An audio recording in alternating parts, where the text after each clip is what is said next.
If you're a mage tamer, then you are on cloud 9 right now. With the recent patches that have just happened, I guess last week, then you actually got more spell casting damage. Your pets are stronger from the taming bestiary, both in damage and damage resistance. You actually get 10 more points to attribute to your stats and skills. Now, it is my understanding that Luthien plans on doing an overhaul for the taming bestiary, which is a great thing in my opinion. I have been asked quite a few times, what's your go-to tamer template? So with that, guys, sit back, grab your crook, grab your spell book, and let's yell all kill.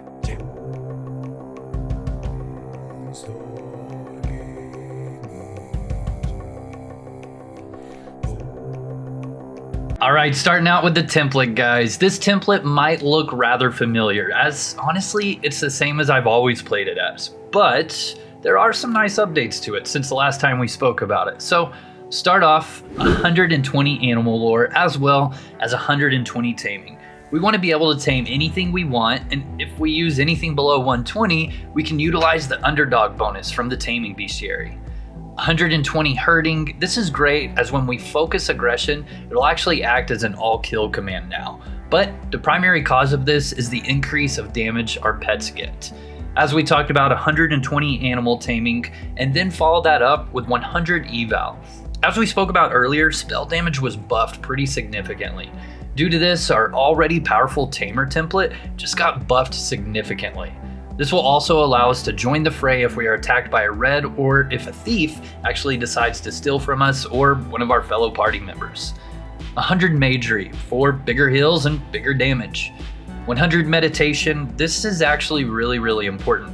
The more mana we have coming back to us, that means the more flame strikes or heals that we can cast, which also means the more aspect procs happen. More on aspect shortly. 60 taste ID. Now, as stated above, 60 gives us enough to get the buff, which will allow us to generate mana faster when we have delectable food. Once again, the more mana, the more we can heal our pet or be on the offensive, therefore giving us more casts in general, which means more command procs.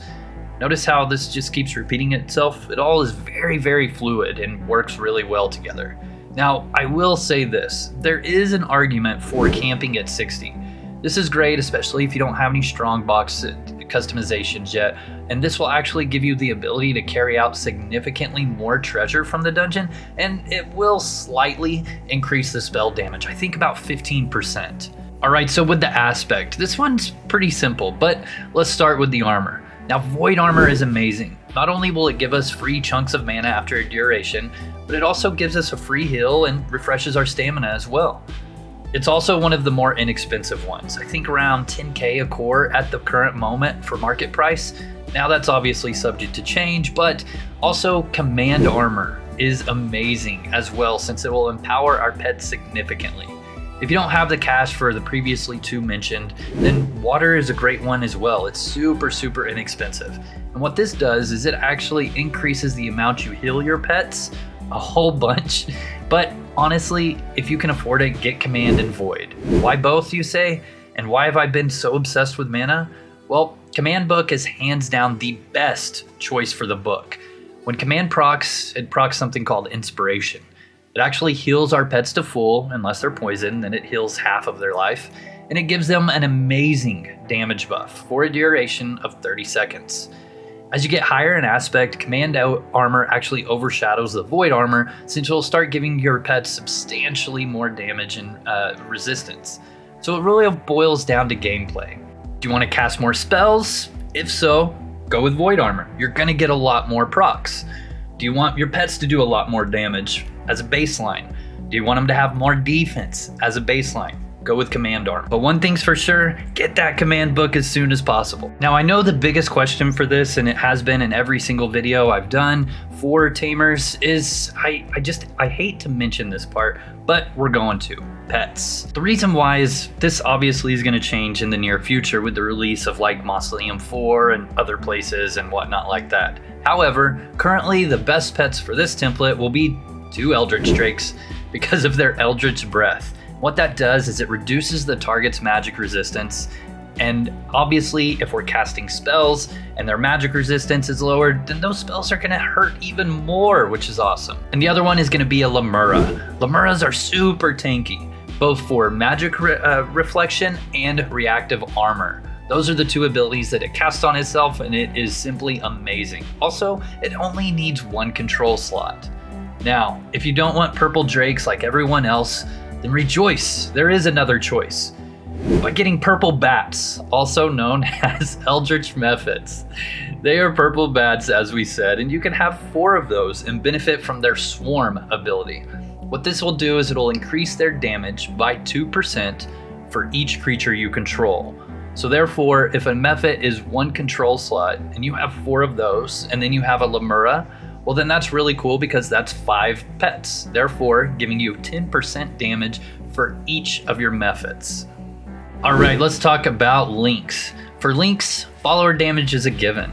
It's amazing when command procs inspiration and you do massive amounts of damage. Spell aspect proc chance is obviously a great one as well, since the entire premise of us having so many things leading back to mana is directly so we can get more aspect procs.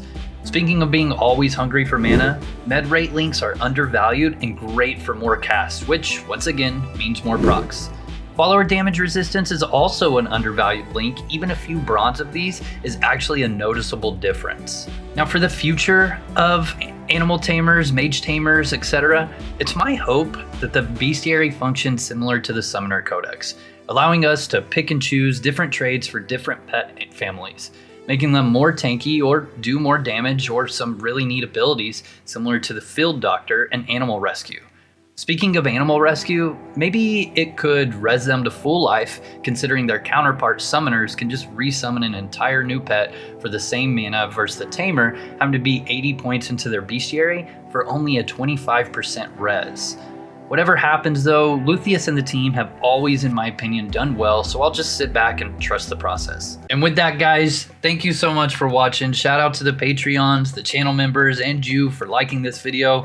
It not only helps promote my channel, but it obviously helps promote Outlands in general, so make sure and click that like button. Also, I'll see you guys most evenings at 8:30 p.m. Eastern on the live streams right here on YouTube.